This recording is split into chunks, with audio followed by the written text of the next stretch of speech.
সবাইকে শারদীয় দুর্গোৎসবের শুভেচ্ছা জানাচ্ছি। দুর্গাপূজা শুধু একটি ধর্মীয় উৎসব নয়, বরং এটা আমাদের সম্প্রীতির প্রতীক, ঐক্যের প্রতীক। সনাতনী ধর্মবিশ্বাস মতে 10 পূজা দুর্গার কাঠামোতে দেশ ও জাতির সব ধরনের ঐক্য ও সংহতির প্রতীক আছে। লক্ষ্মীর ধন সম্পদ, সরস্বতীর জ্ঞান, কার্তিকের বীরত্ব আর গণেশের সাফল্য এবং 10 ভুজা দুর্গার অসীম শক্তি সম্মিলিতভাবে সমস্ত অশুভ শক্তিকে পরাজিত করে। এর মধ্যেই ঐক্যবদ্ধ জাতির চিত্র আছে। জ্ঞান নিয়ে, সম্পদ নিয়ে, শক্তি নিয়ে, সবাই যার যার শক্তি নিয়ে ওই ঐক্যবদ্ধ হলে আমরা সব অশুভ শক্তিকে পরাজিত করতে পারব। কারো সাধ্য নাই আমাদের দমিয়ে রাখার। নিজেরা বিভক্ত হয়ে গেলে, ঐক্যবদ্ধ হতে না পারলে আমরা জাতি হিসেবে উন্নতি করতে পারবো না, এমন রাষ্ট্র গঠন করতে পারবো না যেটা নিয়ে আমরা সবাই দুনিয়ার সামনে গর্ব করতে পারি।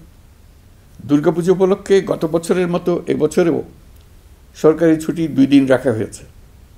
সঙ্গে 2 দিন সাপ্তাহিক ছুটি যোগ হওয়ায় আমি আশা করছি সনাতন ধর্মাবলম্বীরা পরিবার পরিজন, বন্ধুবান্ধব সহ এই উৎসব আনন্দঘন পরিবেশে পালন করতে পারবেন। দুর্গাপূজা ঘিরে কোনো ধরনের দুর্ঘটনা যাতে না হয়, নাশকতার মাধ্যমে কেউ যাতে কোনো আতঙ্ক সৃষ্টি বা উৎসবের বিঘ্ন ঘটাতে না পারে, সেই জন্য সরকার, রাজনৈতিক দলসহ সমাজের সর্বস্তরের মানুষ বিশেষভাবে তৎপর রয়েছে। সবাই মিলে চেষ্টা করছে যেন একটা নিখুঁত দুর্গাপূজা অনুষ্ঠিত হয়। প্রশাসনের সকল পর্যায়ের কর্মকর্তা, পুলিশ, সেনাবাহিনী, র্যাব, বিজিবি, আনসার, সকল আইনশৃঙ্খলা বাহিনীর প্রত্যেক সদস্যকে আমি এ বিষয়ে প্রয়োজনীয় নির্দেশনা দিয়েছি ইতিমধ্যে। উৎসবের দিনও যারা এই কঠিন কাজে নিয়োজিত রয়েছেন, দিনরাত অক্লান্ত পরিশ্রম করছেন, আমি জাতির পক্ষ থেকে তাদের প্রতি কৃতজ্ঞতা জানাচ্ছি।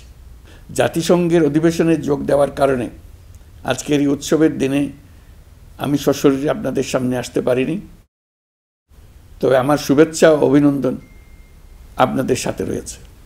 জুলাই গণ অভ্যুত্থানের মধ্য দিয়ে আমরা বৈষম্য ও দুর্নীতিমুক্ত একটি সমৃদ্ধ দেশ গড়ার যে অগ্রযাত্রা শুরু করেছি, তার সফল বাস্তবায়ন করতে হলে ধর্ম, বর্ণ, ভেদাভেদ ভুলে সকলকে একযোগে কাজ করতে হবে।